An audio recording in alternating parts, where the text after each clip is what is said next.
Joining us now is Mike Sommers. He's the president and CEO of the American Petroleum Institute. Thanks so much for your time. Great to be with you, Allison. Let's start with the Inflation Reduction Act. I know you've got some major issues with this legislation. In fact, you sent a letter with others to congressional leaders talking about how problematic this legislation is. Give us the cliff notes of what the issues are.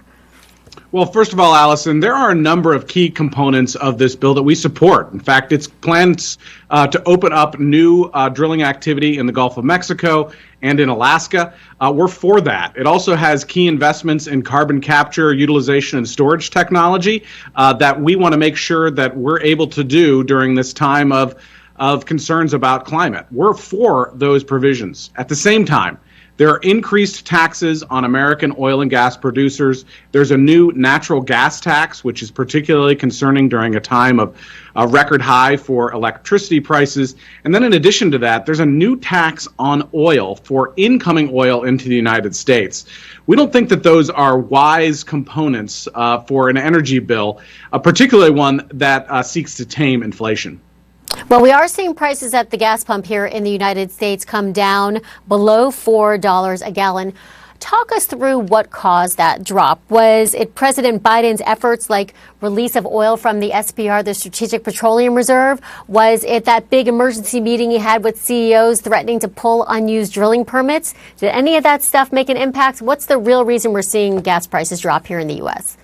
Well, there are a lot of components that go into gas prices, of course. I worry, however, that, of course, while you put more oil on the market through the Strategic Petroleum Reserve, unfortunately, when you do that kind of thing, eventually you start running out of those reserves. And in the fall timeframe, we expect that those purchases are going to cease. At the same time, we're likely to see the new sanctions on Russia go into effect in Europe. And then if COVID pressures ease in China, you could potentially start to see some more pressure on oil prices, which could lead to increased prices at the pump. The real need that we have here in the United States is to increase production. We need to increase production here in the United States, which is going to continue to allow consumers to see these benefits at the pump. But that requires increased regulatory certainty for the American oil and gas industry, which we do not have right now. Production continues to raise in the United States, but at the same time, we have an administration that has continued to put pressure on this industry, both from an economic perspective and from a regulatory perspective. And if we're going to continue to advance American energy security and ease prices at the pump, we need certainty, not just for this year, but for decades and decades into the future.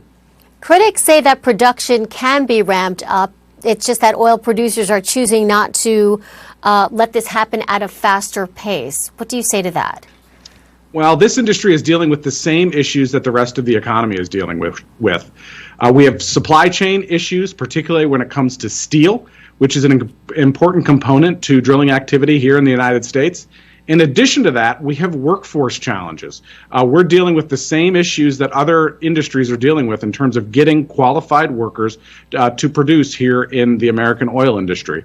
So those issues are real constraints and ones that we need to relieve if we're going to increase production here at home in the United States.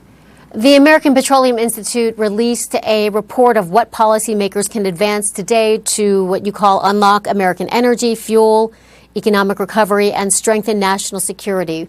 What's in this plan?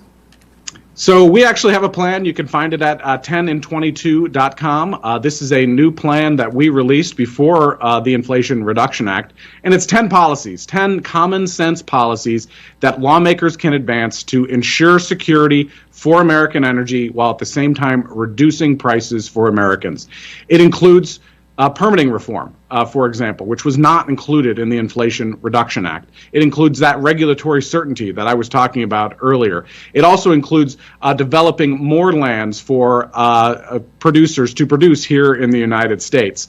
So your viewers can find more about it at 10in22.com. We're really proud of this plan, and it provides a roadmap for lawmakers to really focus on American energy security at a time when we need it most. How much do you see U.S. oil producers stepping up to export oil to the European Union as its dependence on Russian oil abates, we hope?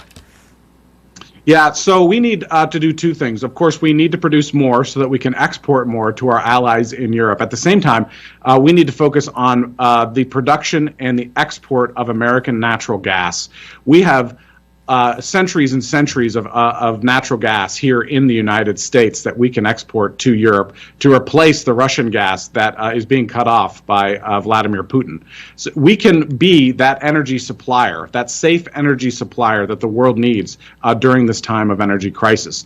But we need regulatory certainty, and we need certainty, particularly when it comes to the development of these resources here at home. We're ready to do it. We want to work with the Biden administration to do it now. But that's going to require a long-term commitment to American oil and natural gas.